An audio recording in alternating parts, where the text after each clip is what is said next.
უკვე ცნობილია, რომ 9 პარტიისგან შემდგარი გაერთიანება საერთო დოკუმენტზე აქტიურად მუშაობს, სადაც დეტალურად იქნება ასახული რა უნდა გაკეთდეს, რომ არჩევნები სამართლიანად, თავისუფლად და ლეგიტიმურად ჩაითვალოს. ჩარჩო დოკუმენტი მზადაა, ის 6 პუნქტისგან შედგება, თუმცა ეს არ არის საბოლოო ვერსია. დოკუმენტში გარკვეული შესწორებები შესაძლოა ვიხილოთ.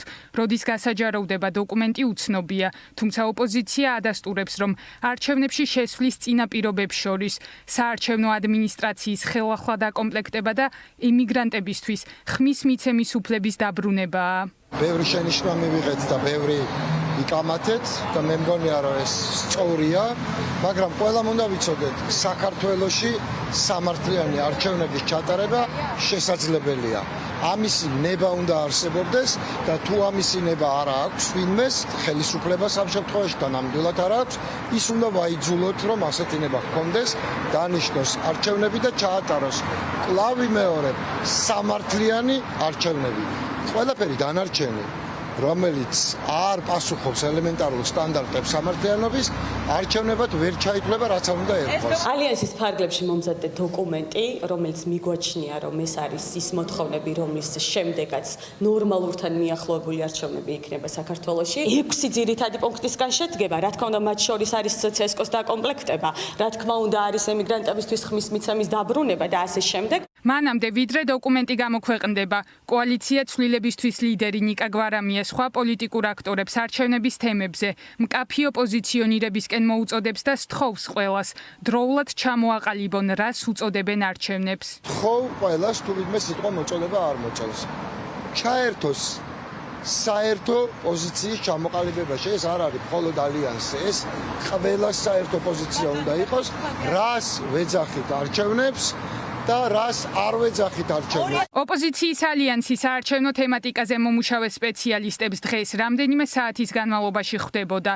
დახურულ კარს მიღმა მხარეები ალიანსის შემუშავებულ ჩარჩო დოკუმენტზე მსჯელობდნენ და აყალიბებდნენ მოსაზრებებს, თუ რა ცვლილებებია განსახორციელებელი იმისთვის, რომ ქართულმა ოცნებამ არჩევნები ვეღარ გააყალბოს. ოპოზიციური ალიანსის მიზანი არის ჩვენთვის ახლა რომ ჩვენ გქონდეს კონკრეტული გეგმა, ხედვა, თუ როგორი არჩევნები უნდა ჩატარდეს ქვეყანაში, რადგანაც მან მიიღოს მოსახლეობის პირველ რიგში ქართული ამორჩევლის სრული ლეგიტიმაცია და ამასთან ერთად მას მოყვეს საერთაშორისო ლეგიტიმაცია. პარალელურად ალიანსი 26 მაისის აქციისთვის ემზადება.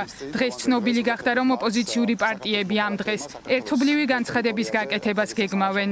რა სიტყვის 26 მაისს ოპოზიციური სპექტრი ჯერჯერობით არ ვიცით. აცხადებენ, რომ მათ სამოქმედო გეგმას ხალხის რაოდენობა განსაზღვრავს. მანამდე კი პარტიები საზოგადოებას მობილიზაციისკენ მოუწოდებენ, რადგან აცხადებენ, რომ ხალხის ძალაა ის, რაც რეჟიმს აშინებს და უკან დახევას აიძულებს. 26 მაისი ზუსტად ის დღეა, დამოუკიდებლობის დღე, რაც დევს დღეს სასწორზე, იმიტომ რომ რეჟიმის პოლიტიკის შედეგად, დასავლეთისგან იზოლაციის შედეგად საქართველოს სახელმწიფოებრიობას, დამოუკიდებლობას დაკარგავს, იმიტომ რომ ამას ნიშნავს რუსეთის პირისპირ მარტო დარჩენა.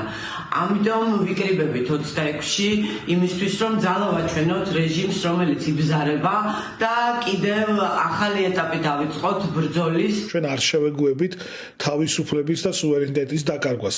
ეს არის ძალიან მნიშვნელოვანი, რაც შეეხება უშუალოდ 26 მაისის გეგმებთან დაკავშირებით, პირველ რიგში ეს დამოკიდებულია რაოდენობაზე, რამდენი ვიქნებით და მეორე რიგში მნიშვნელოვანია ის, რომ უშუალოდ 26 მაისს საზოგადოებამ გაიგოს რა არის ოპოზიციის ხედვა და როგორი პოლიტიკური პროცესი უნდა გაგრძელდეს ჩვენს ქვეყანაში. ახლა ჩვენ ვართ ფსიქოლოგიური გარდატეხის მომენტში, როდესაც რეჟიმმა უნდა დაინახოს, რომ ვერავით არის წინააღმდეგობით, ვერავით არის წამებით, ვერავით არის ქიმიური იარაღის გამოყენებით, პოლიტიკური პატიმრობით, ტროტუარზე დგომის გამო ადამიანების დაპატიმრებით ვერ გატეხა ქართული ხალხის წინააღმდეგობა. საპროტესტო აქციებით, მასშტაბური გამოსვლებით ძალიან რეალურია ამ სისტემის დემონტაჟი, ამიტომაც 26 მაისს უნდა ვიყოთ ძალიან ბევრი, ეს არის სიმბოლური თარიღი და გარდა ამისა ეს არის ისტორიული შანსი ჩვენი ქვეყნისთვის, რომ გამოვიყენოთ ეს მომენტუმი. ოპოზიციის მთავარი ამოცანა ახლა ხალხისთვის რწმენის დაბრუნებაა, რომ რეჟიმი მოქალაქეების მძლავრ წინააღმდეგობას ვერ უგულებელყოფს და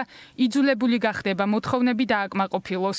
ამიტომ დღეს უკვე თბილისში კარდაკარ კამპანიის პრინციპით ალიანსის წევრები მოსახლეობას შეხვდნენ და 26 მაისს დამოუკიდებლობის დღეს პროტესტზე დგომის აუცილებლობაზე ესაუბრნენ.